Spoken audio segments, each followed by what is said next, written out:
Floyd. We jumped in the car. My dad hollered at us. We just jumped in the car. We saw the smoke out at the plant. We lived on Elm Street. We headed out there, and that was the wrong thing to do. We got out there and the tank blew. We were out there on the highway, you know, back then it went right by the plant. And when it blew, we took off running across the field. I didn't have a shirt on because I never wore a shirt in the summer when I was a kid. I had a pair of Levi's on and a pair of sandals. We went out there, ended up coming into the hospital. I spent 9 months at the hospital here in Dumas. Dr. Coventry was my doctor. Then I spent a month at John Seeley down in Galveston for more burn treatment. All I want to say is thank you to Dr. Coventry. I want to say thank you to the nurses, you know, Frank Cheevers, gosh, the nurses, Smokey Campbell, and Irene Lewis.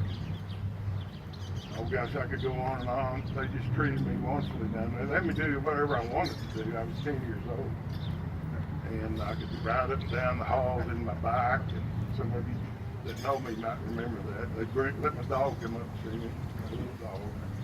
But I want to thank those guys. I want to thank Kenny and his son-in-law for the, you know, memorializing this thing and coming up with that documentation so we won't ever forget. I want to thank all these guys. Some of them, you know, like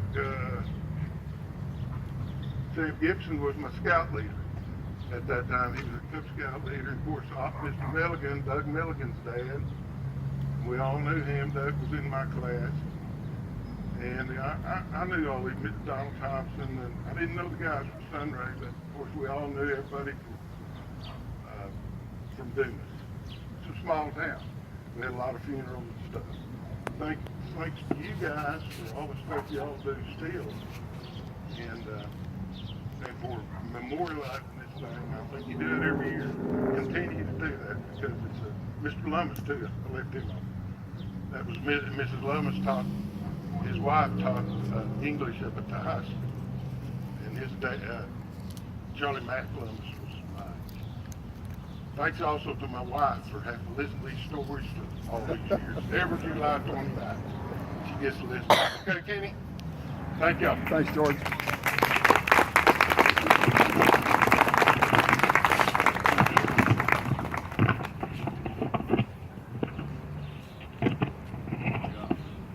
Do something maybe a little different than some of the speakers over the past have done tonight. Certainly want to start by this town meant a tremendous amount to me when I was growing up, a great amount to me when I was growing up. And if we think back at what this town was in the mid-50s and what Sunray was in the mid-50s, it was something very special.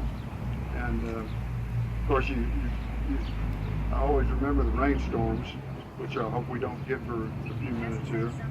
And in '56, does anybody remember the snowstorm we got? That was a biggie, wasn't it? I remember our house was all the way up to the eave on the house. You walk around it like being in a tunnel. Hailstorms.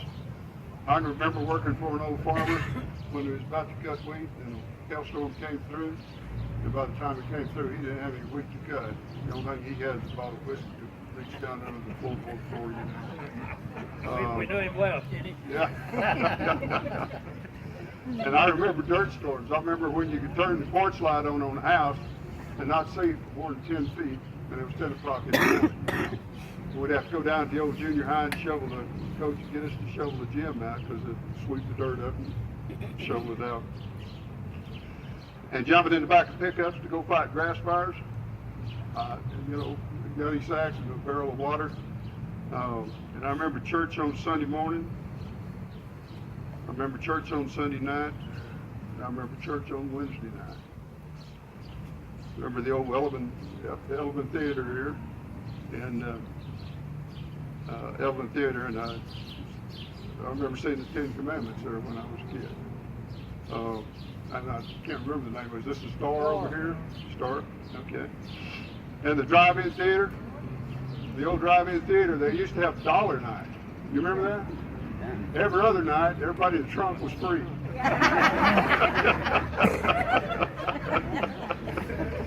Friday nights at the old stadium, and everybody in town would be there. Doggy Days, which is a wonderful tradition. I think that was supported Don Harrington to start with, the camp down there. And sneaking in the swimming pool at night. If we weren't home by 12 o'clock, Dad knew we were in the swimming pool. And he had called the sheriff, and the sheriff had come down there and hit siren a couple of times. We'd all jump over the fence and go home. TVs, sitting around the old Sylvania TV, watching the Ed Sullivan Show, watching Elvis come on. Dad got so aggravated with it, he left the room, but I noticed my mother and sister stayed watching him, you know. And the I Love Lucy, that was my favorite. But I remember also we had 2 channels. And when you change channels sometimes, we'd have to find a pipe wrench and go outside and put it on the radio, the TV antenna, and turn it a little bit to get better reception. Listen to music. Floyd Kramer on the piano, I love, sleeping out in the backyard, kids playing football in the street, all those wonderful things. Being able to walk downtown in this town at night as kids. All the adults kept an eye on us. It was a great place for a kid to grow up. Cool summer nights, quiet summer mornings. Life here in Sunray seemed to be pretty simple, faith-based. There was a lot of respect between each other. Nobody had a lot of money, it didn't seem like. Or at least none trickled down to me. Everybody was trying to raise their kids and make ends meet. And we spent a lot of family FaceTime with our moms and dads. At church, sports, around the table at night, watching TV, working around the house doing chores. I remember the several plants in the area, and they created a lot of good paying jobs for everybody. We knew a lot of the policemen, and we knew a lot of the firemen, and they kept us safe. And I remember the 56 fire, and we all do. As we gather here tonight, in front of this memorial, to honor these men, I'd like to ask the question, and that is, what would these fine men have us remember of them when we pass by this memorial? Tonight, what do they want us to take away and remember? They came from all walks of life. They were volunteer firemen, plant workers, but they came from all walks of life. Some were Shamrock employees in construction, safety, manufacturing, control men, roustabouts, electricians, engineers, shift workers. Some were businessmen, some had freight companies, retail furniture, supply companies. Some were city employees. There was a fire marshal and a man who worked for the water department. Some worked for large corporations like Natural Gas Pipelines, Southwest Public Service, North Plains Telephone, and Panhandle Eastern. They were active in their community, Lions Club, Doggy Days. They were active in Cub Scouts, Boy Scouts, Eagle Scout advisors, baseball coaches. They were hardworking men who you could count on. They would lend a helping hand to their neighbor. They were family men, good husbands and fathers who taught their kids, taught us through their actions.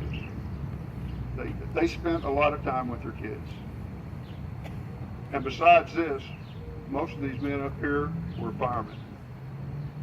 The size of the Dumas department back then was about 42, maybe 30 active and 42 members on the roll.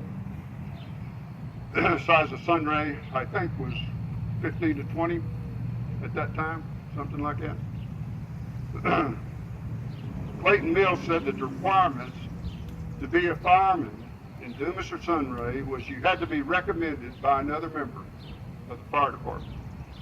You had to show that they paid their debts, or you paid your debts. You had to have high morals. You had to be physically fit. You had to be employed, and you had to be a quality person. That's a pretty high bar. And at that time, before 1956, when these were first, when these fire departments were first developed, there was no compensation at all.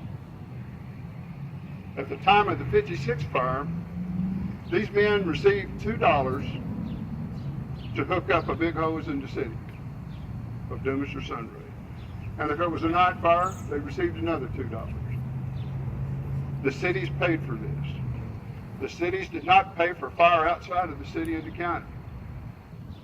In this case, the firemen were paid by a fund that received income from activities such as, does anybody know? The snow cone man at Doggy Days. Snow cone, the booth at Doggy Days, selling snow cones.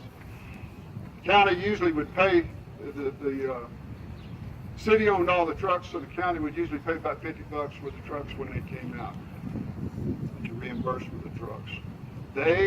These men went to the fires because they were public spirited and wanted to help their community. That's why they went. The firehouse was not big enough to store everything back in those days. These guys, probably 80% of them to 90% of them, had been issued bunker suits, heavy trousers, and heavy coats, and they had their fire hats. Since the firehouse wasn't big enough for all that equipment, where did they keep it? The trunk of their car. It was in the trunk of their cars. And at that time, when they went to a fire, it was not mandatory that they suit up in those bunker suits. They received local training during monthly meetings. Some went to College Station for fire training, but none had received training for pressurized tanks in a tank field, such as Tank 199 at the Shamrock Refinery. These firemen were special people back then, and now. They protect our lives, our homes, our businesses, our property, and around here also our crops. They're always serving at community events and fundraisers. They're always on call, hurrying to the scene, not knowing exactly what they're going to expect when they get there.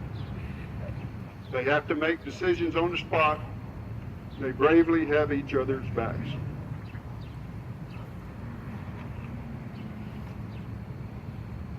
We think that tonight we should remember the common denominator between these plant employees and these firemen was how they lived their life.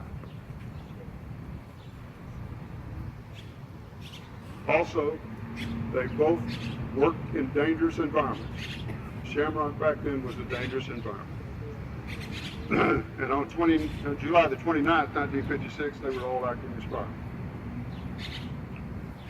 The second thing, and probably the most important to them over the 60 years, is that we would remember their families.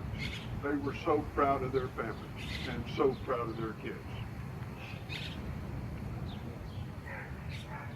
And their families have paid a tremendous cost over the years since the fire. There was 19 widows. All but one had children. Bless us. 19 widows, all but one had children. Goodness. 39 children. The ladies were in shock. There was a lack of closure. I know Miss Lily told me the story of rushing to the hospital to see Linwood, and it was one of the most beautiful things I'd ever heard in my life. The doctor said when he came in, she came in, don't touch him, don't get near him, because of infections. The first thing Gertrude said is, give me a big kiss. And she did. The doctor said, kiss him. So what happened? I think Gertrude was the last one to die. Is that right? So what happened during that time was Miss Lily got to say goodbye to this wonderful man. And this man got to say goodbye to her. That was wonderful. The flip side of that may have been Harriet Dunn, who waited all day long for word as to what had happened to her Late evening time, they came around and told her. We went to Wyoming to see her. She's a wonderful lady. She came down here for the 56 fire. There was funerals for these ladies to handle. There were settlements with attorneys. There was consoling the children. What to do next? Where do we live? How do we get help with these kids? They moved forward with support from this community, Sunray and Dumas. They formed a support group made up of the widows. That was wonderful because in actuality the widows were the only ones that could relate to the other widow as to what had happened. They hugged each other, they cried with each other, and they always met on July 29. But when everybody went home and the kids were in bed asleep, they were alone with their thoughts. Harriet Dunn was one of the youngest of the widows. Her husband, Billy Joe, was only 25 years old. The night we had at the high school auditorium, we showed the 56 Fire documentary. Harriet came up to me and put her arms around me, and she gave me this little book. It's called Words of Wisdom.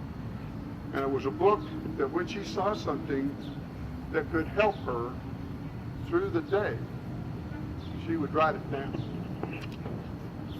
And she said, Ken, I want you to take this. I don't think I need it. And when I opened this and started reading it,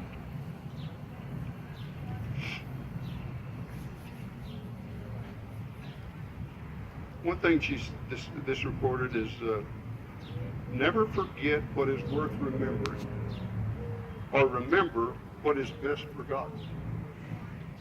There's some parts of the fire it's best forgotten.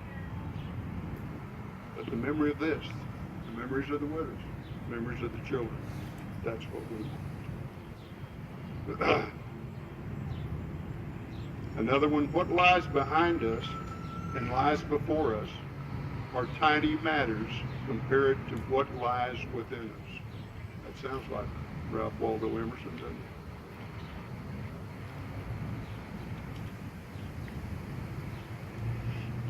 When it hurts to look back and you're scared to look ahead, you can look beside you and your best friend will be there.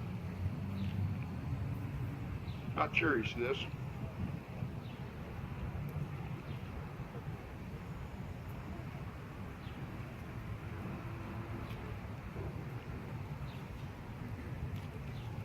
The other thing that showed me something when we were doing those interviews is the women that had been remarried, the absolute respect their husbands showed when we were talking about this.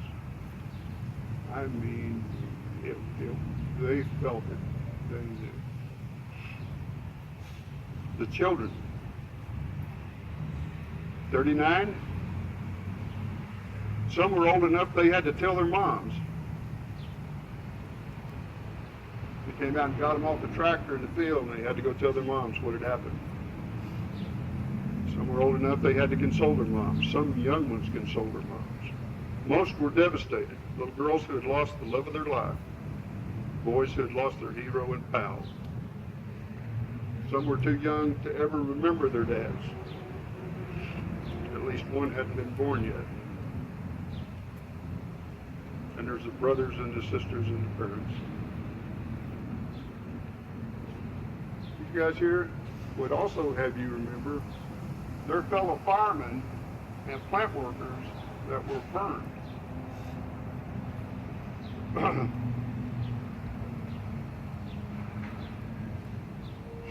Some of these guys felt lucky to be alive that had been burned, and they had been severely burned. But they had no idea of the ramification of their burns when they were in the hospital.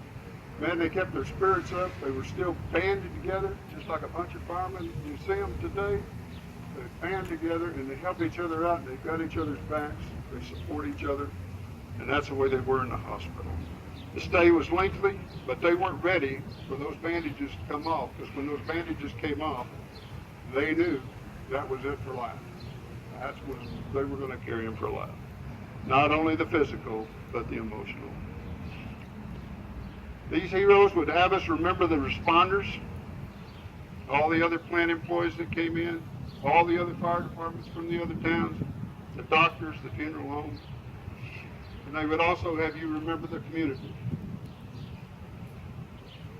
Sometimes when things get real bad and tragic and dark,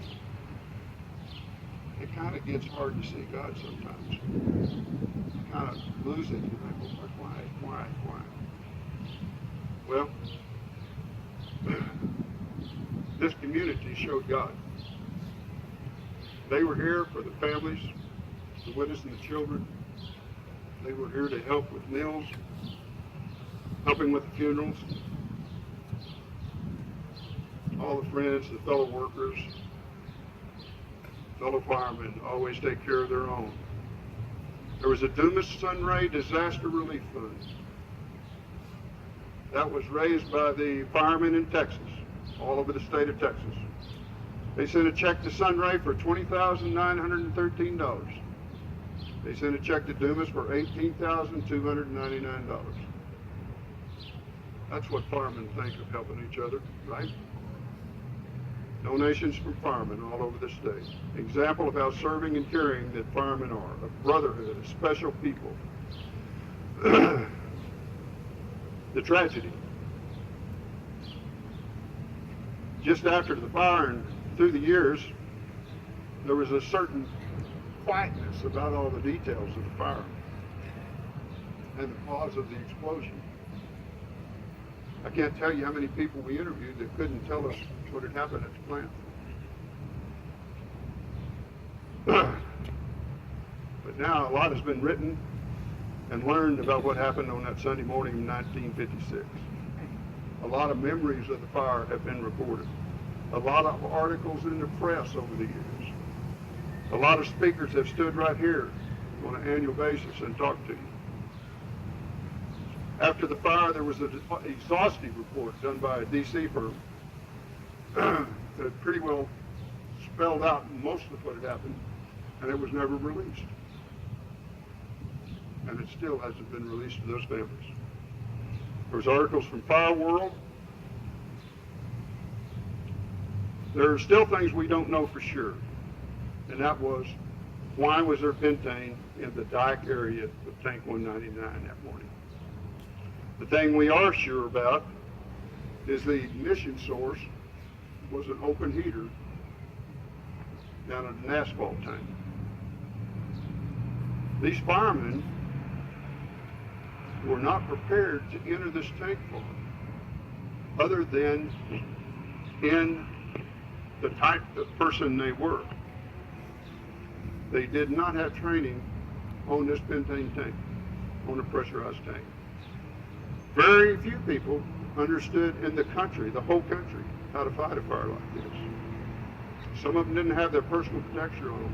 There wasn't a good location close enough to the tank for a water source. And the states that fire got in very fast was beyond what they understood.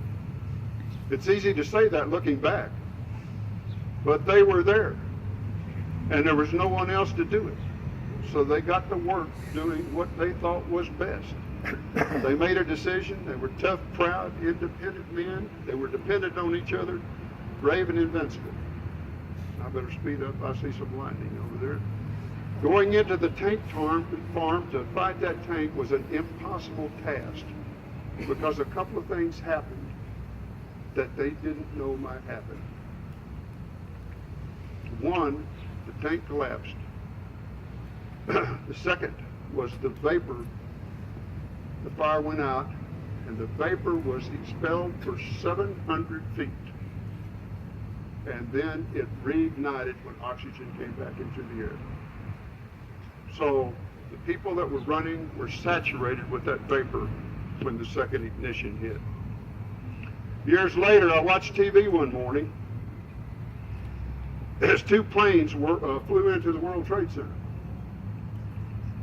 And firemen just like these were rushing up the stairs to save people. the structure failed. Nobody thought that structure would fail, and we watched it on TV. That reminded me so much of seeing that old Pentane tank fold back like an onion and that mushroom cloud come up out of it. One thing that these guys also would be so proud of is the safety requirements that came out of it.